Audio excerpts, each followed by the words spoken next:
En el Perú, en los 2000 se inició un proceso que conocemos como regionalización, que era en realidad parte de un proyecto de descentralización, cuya finalidad era impulsar, en teoría, el desarrollo de todo el país y que no todo dependa de la capital del Perú, Lima. Como consecuencia de este proceso, tenemos hoy lo que se conoce como gobiernos regionales. ¿Pero esto nos ha traído algún beneficio como país? En Enterarse presentamos ¿funcionan las regiones peruanas? Primero, debemos tomar en cuenta que existen diferentes niveles de gobierno. Tenemos al gobierno nacional, encargado de todo el país, a los gobiernos regionales para regiones o departamentos y a los gobiernos locales para provincias, distritos o centros poblados. Hoy analizamos el segundo nivel. En la práctica, las competencias del gobierno regional y su utilidad han sido muy cuestionadas. En realidad el proceso de regionalización es algo que se ha intentado ejecutar desde los 70, con muchas idas y vueltas, y lo que tenemos hoy es parte de un proceso iniciado este milenio. Sin embargo, varios departamentos debían fusionarse para ser regiones más grandes. Pero en el 2005, en el referéndum en el que se decidiría la fusión de departamentos para crear 5 nuevas regiones, se perdió en todos los lugares en donde se votó, excepto Arequipa, y no se logró la unificación. Entonces, los nuevos gobiernos regionales, en general, asumieron las funciones de los departamentos. Lima es un caso especial, y con competencias que parecen perderse entre ellos y los gobiernos locales.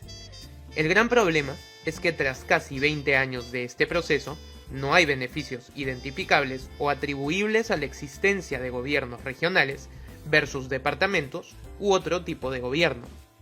Es más, los gobiernos regionales tienen problemas similares a los gobiernos locales o el gobierno central en cuestión de ejecución y corrupción. Según un informe de la Contraloría, en el 2020, un 15.7% de la ejecución del presupuesto se perdió por corrupción a nivel regional. Esto es, más de 5.700 millones de soles aproximadamente. A nivel de los gobiernos locales, el porcentaje fue de un 17.6% y del gobierno central del 10.3%. Así, si consideramos que el gobierno regional ejecutó oficialmente un 89% de su presupuesto en el 2020, que aumentó considerablemente con respecto a los años previos por gastos en la pandemia, en realidad un 75% es el que se habría ejecutado, considerando ese 15% calculado por Contraloría del perjuicio por corrupción. Según la Defensoría del Pueblo, para el 2021, solo 2 de 25 gobernadores regionales no estaban siendo investigados por presuntos actos de corrupción. Pero entonces, ¿qué beneficios debería traer tener regiones? ¿Por qué no ha funcionado en el Perú? ¿Es un tema de aplicación?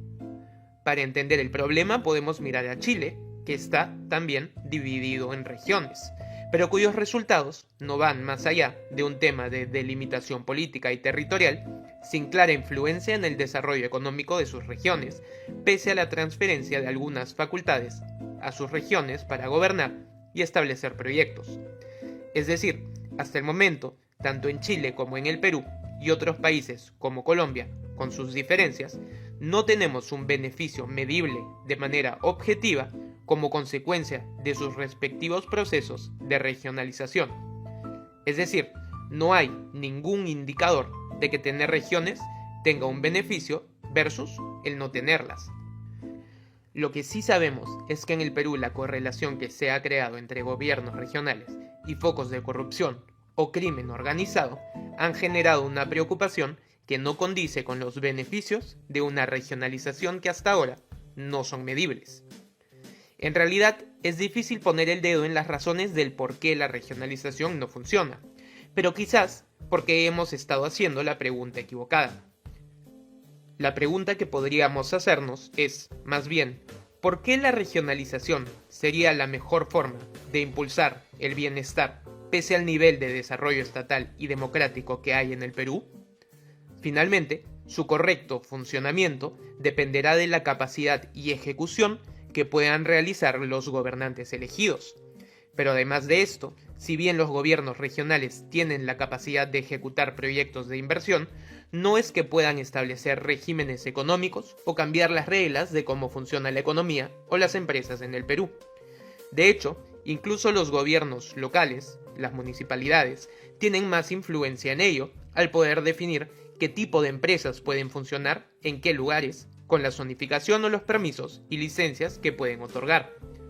En realidad, los gobiernos regionales no tienen autonomía sobre su región o no parecieran tenerla. Un ejemplo de una organización en la que sí hay una autonomía para definir muchas más cosas son las federaciones, como en Estados Unidos. Esto porque en realidad, de acuerdo con la 10ª enmienda de la Constitución de los Estados Unidos, los poderes no delegados al gobierno federal o gobierno central por la Constitución y aquellos no prohibidos se reservan para los estados o para la gente. Así se entiende que en realidad es responsabilidad de cada estado velar por la propiedad, la educación, la asistencia social, las vías de transporte locales, la regulación de la industria, justicia, seguridad interna, entre otros. Incluso, cada estado tiene su constitución estatal. Es decir, son en realidad, como lo dice su nombre, estados en todo el sentido de la palabra.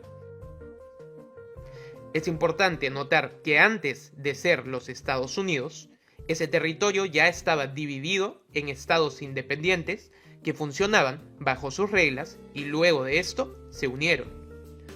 En cambio, en el Perú hay un modelo unitario y las regiones son simplemente un sistema administrativo adicional con cierto poder para dirigir proyectos, establecer ciertas normas y coordinar con los gobiernos locales y con el gobierno central, pero no es el principal encargado en sentido estricto de la educación, salud, seguridad o justicia de su jurisdicción.